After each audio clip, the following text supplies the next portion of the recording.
کسی زمانے کی بات ہے کہ کسی گاؤں میں ایک غریب شخص رہتا تھا۔ وہ بہت زیادہ غریب تھا، روز بروز اس کے حالات خراب ہوتے جا رہے تھے۔ ایک دن اس نے اپنی بیوی سے کہا کہ وہ ایک رئیس آدمی کے پاس غلامی کرنا چاہتا ہے تاکہ اس سے غربت ختم ہو جائے۔ بیوی یہ بات سن کر بہت پریشان ہوئی اور اس کو منع کیا، لیکن جب اس شخص نے بہت اصرار کیا تو بیوی نے اجازت دے دی۔ اس شخص کی نئی نئی شادی ہوئی تھی۔ وہ شخص اپنی بیوی کو بڑی جوانی میں چھوڑ کر کسی رئیس آدمی کے پاس غلامی میں چلا گیا تاکہ آنے والے بچے کے لیے بہتر مستقبل کا انتظام کر سکے۔ اب وہ اپنے گھر سے کافی دور تھا۔ اس شخص نے بہت سارے سال تک اس رئیس آدمی کی خدمت کی۔ بہت عرصے کے بعد اس نے اپنے مالک سے اجازت لی کہ اب وہ گھر جانا چاہتا ہے۔ وہ رئیس آدمی بہت سخی تھا۔ اس نے بہت ساری بکریاں، گائیں، بھینسیں اور اونٹ اس شخص کو تحفے میں دیے اور وہ شخص اپنے گھر کے لیے روانہ ہو گیا۔ اب وہ واپس آ رہا تھا کہ اس کا گزر ایک صحرا سے ہوا جہاں اس کی نظر ایک جھونپڑی پر پڑی۔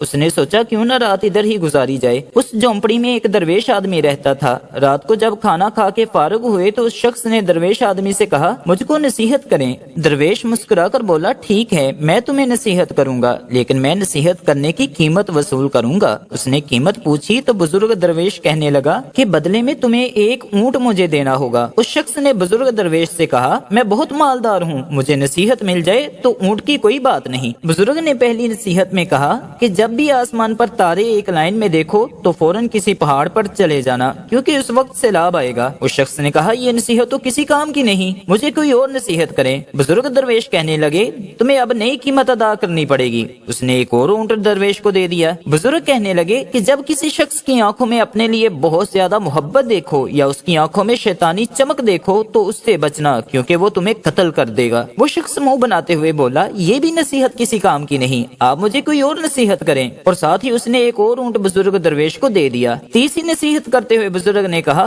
رات کو پچھتا کر سونا لیکن کبھی کسی انسان کو قتل نہ کرنا۔ وہ شخص دل میں سوچنے لگا کہ 3 اونٹ تو ضائع کر دیے، اب اور نصیحت نہیں پوچھوں گا، اور چپ کر کے سو گیا۔ صبح وہ بزرگ درویش سے اجازت لے کر اپنے گھر کی طرف چل پڑا۔ سفر لمبا ہونے کی وجہ سے وہ تینوں نصیحتیں بھول چکا تھا۔ راستے میں رات گزارنے کے لیے کسی گاؤں میں رکا اور جب وہ سونے کے لیے اپنے بستر پر لیٹا تو کیا دیکھتا ہے کہ تمام ستارے ایک لائن میں ہیں۔ اس کو فوراً بزرگ درویش کی نصیحت یاد آ گئی۔ اس نے فوراً اٹھ کر شور مچا دیا کہ گاؤں والوں پہاڑ پر چلو، سیلاب آنے والا ہے۔ لوگ اس کا مذاق اڑانے لگے۔ اس نے گاؤں والوں کو بہت سمجھایا لیکن کسی نے اس کی بات پر یقین نہیں کیا۔ وہ اپنا مال کھول کر پہاڑ پر لے گیا اور پہاڑ پر ہی سو گیا۔ صبح جب اس شخص کی آنکھ کھلی تو اس نے دیکھا کہ نیچے گاؤں میں سیلاب آ چکا ہے اور سارے گاؤں والے سیلاب میں ڈوب چکے ہیں۔ سیلاب کا پانی اترتے ہی وہ اگلی منزل کی طرف چل پڑا۔ اس نے ایک اور گاؤں میں پڑاؤ ڈالا، ایک شخص کے گھر قیام کیا جو کہ باتیں کرنے میں بہت اچھا معلوم ہوتا تھا۔ اس کی آنکھوں میں وہی شیطانی چمک دکھائی دیتی تھی۔ جب بھی آدمی اس شخص کی آنکھوں میں دیکھتا تو اسے بزرگ درویش کی نصیحت یاد آتی۔ اس کشمکش میں اسے رات کو نیند نہ آئی۔ وہ اٹھا اور بستر کو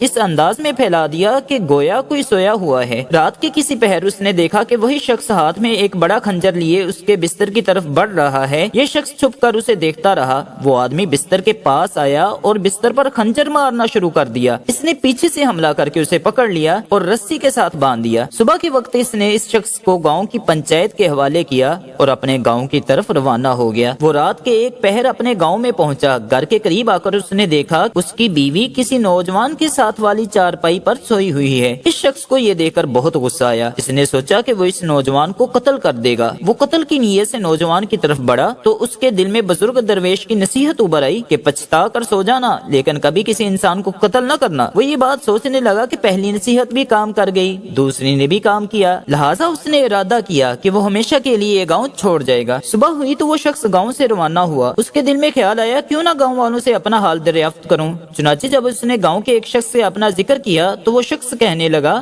کہ وہ غریب آدمی تھا۔ برسوں پہلے وہ روزی روٹی کمانے کے لیے یہاں سے چلا گیا۔ وہ واپس تو نہیں آیا لیکن اس کی بیوی اور ایک بیٹا گاؤں میں ہی رہتے ہیں۔ اس کا بیٹا اب جوان ہو چکا ہے۔ اب اس کے ذہن میں یہ خیال آیا کہ وہ میرا ہی بیٹا ہے جو میری بیوی کے ساتھ والی چارپائی پر سویا ہوا تھا۔ وہ فوراً گھر کی طرف واپس پلٹا، گھر آ کر بیوی اور بیٹے سے ملا اور خوشی خوشی زندگی گزارنے لگا۔ تو کسی نے سچ ہی کہا ہے کہ کوئی بزرگ آپ کو نصیحت کرے تو اسے پلے سے باندھ لینا چاہیے، لیکن آج کل اگر کوئی بزرگ نصیحت کرے تو اولاد ڈانٹ دیتی ہے۔ نصیحت پر غور کرنا چاہیے۔ جو لوگ نصیحت پر غور نہیں کرتے وہ پھر پچھتاتے ہیں۔